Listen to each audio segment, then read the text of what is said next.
Hi guys, welcome back to my channel. My name is Louisa. If you're new here, don't forget to subscribe, and if you're coming back, hey, how's it going? So today I wanted to talk about the cosmological argument for the existence of God. What is the cosmological argument? Does it stand up to the scrutiny of, say, atheists? Is it possible to prove that there is a God? Is it possible to prove that there isn't a God? So, just casual conversation. But pretty much this is the underlying argument for any religion which says that there is a monotheistic God. The basis of Christianity is Judaism, which is a knowledge of the true living God of creation through personal encounters, so it doesn't really rely on a cosmological argument for its existence. However, the cosmological argument is a philosophical supposition not reliant on personal encounter, instead making the case logically. Aristotle pioneered it around 330 BC, Thomas Aquinas expanded on it in 1270, and in 1979 William Lane Craig wrote the Callum cosmological argument.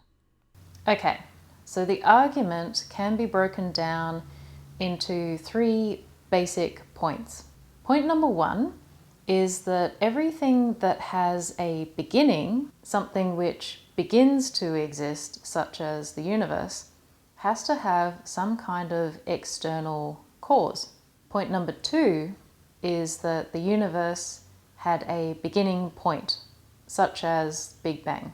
This point of genesis is when something never existed before and suddenly does exist. For example, space, matter, and linear time. Since the universe fits into these other categories, it must have a cause. For a finite and limited reality to have a cause, the cause itself must not be finite. Whenever you're taking the point of origin further back and further back and further back, you get to a point where something must have started the process in the first place. You can kind of think about it as a chicken and egg argument.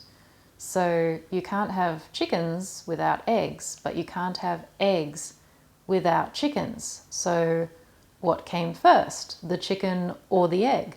And so the answer, if you really think about it, is that something must have created the chicken in the first place in order for the chicken to lay the eggs in order to get more chickens. So this primary cause is known as the unmoved mover.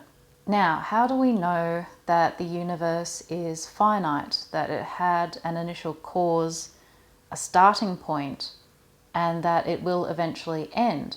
Theoretical physicists talk about the Big Bang, and they base the Big Bang theory on the second law of thermodynamics. So what they observed about the universe is that it is still in a state of constantly expanding. And it's also in a perpetual state of losing heat, losing energy, which means that eventually it's going to burn out. So space, time, and materials are finite. They have limitations. The universe itself is not an eternal consciousness. And because we are part of that reality, we experience linear time. We experience the limitations of material reality. We do not have the ability to create or destroy matter, and neither does the universe. So that kind of debunks a lot of New Age theology, which says that the universe is the source of infinite wisdom, power, life. However, for the universe to exist, there must be a source of eternal power, eternal life, which is immaterial and infinite and exists outside of our reality. So this external, eternal, omniscient, omnipotent source is what's called the unmoved mover. So in order to move reality, in order to create something, that source must be the cause, not part of the chain of movement. So the next question becomes, why does anything exist at all in the first place? If it was necessary to cause things to exist, why do they exist?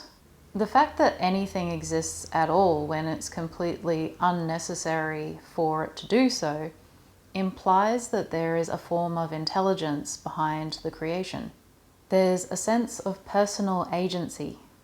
So we're dealing with an eternal, omnipotent, omniscient, self-aware creator being.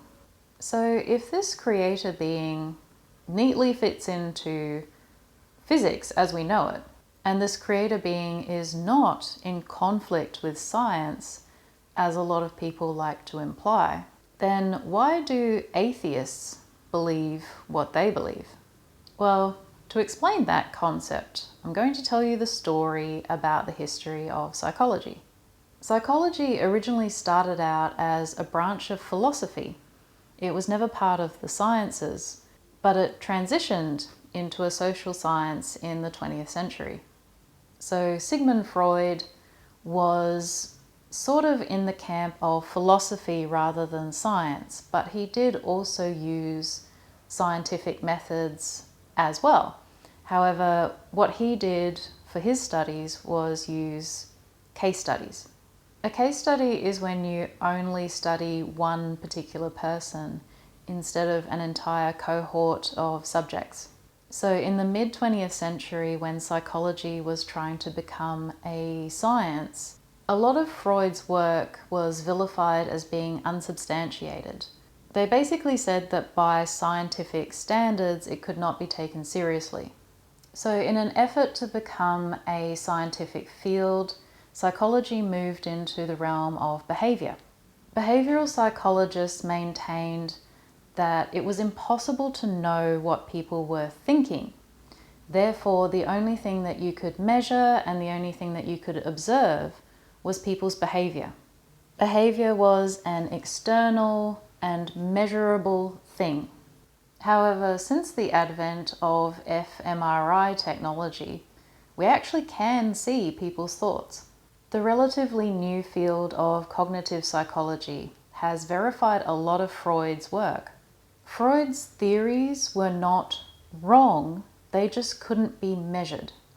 And this is basically where we're at with science. Science cannot measure whether we have a God or not.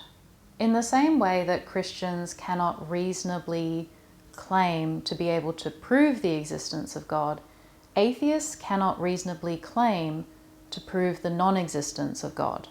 We simply do not possess the technology in order to make that kind of measurement, which is why atheism tends to swerve into the realm of scientism, where it's more like a religion in its own right, because people get incredibly dogmatic and they're not really looking at the evidence. So what evidence do we have?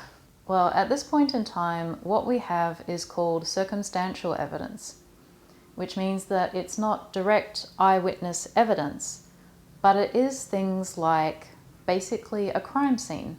The universe, the planet, us, we are God's crime scene. The evidence about what happened is all around us. And if you're interested in knowing more about that, there are some fabulous documentaries all about creation science and how they can actually prove that there is intelligent design behind life. So if you want to know more about that, I will link the documentary series in the description box below, and you can check that out. It's not so much that you are supposed to be completely convinced by this one video. It's more along the lines of giving you food for thought, the same way that philosophy has for thousands of years. So thank you very much for watching. If you're new to the channel, don't forget to subscribe, and I will see you next time. Bye.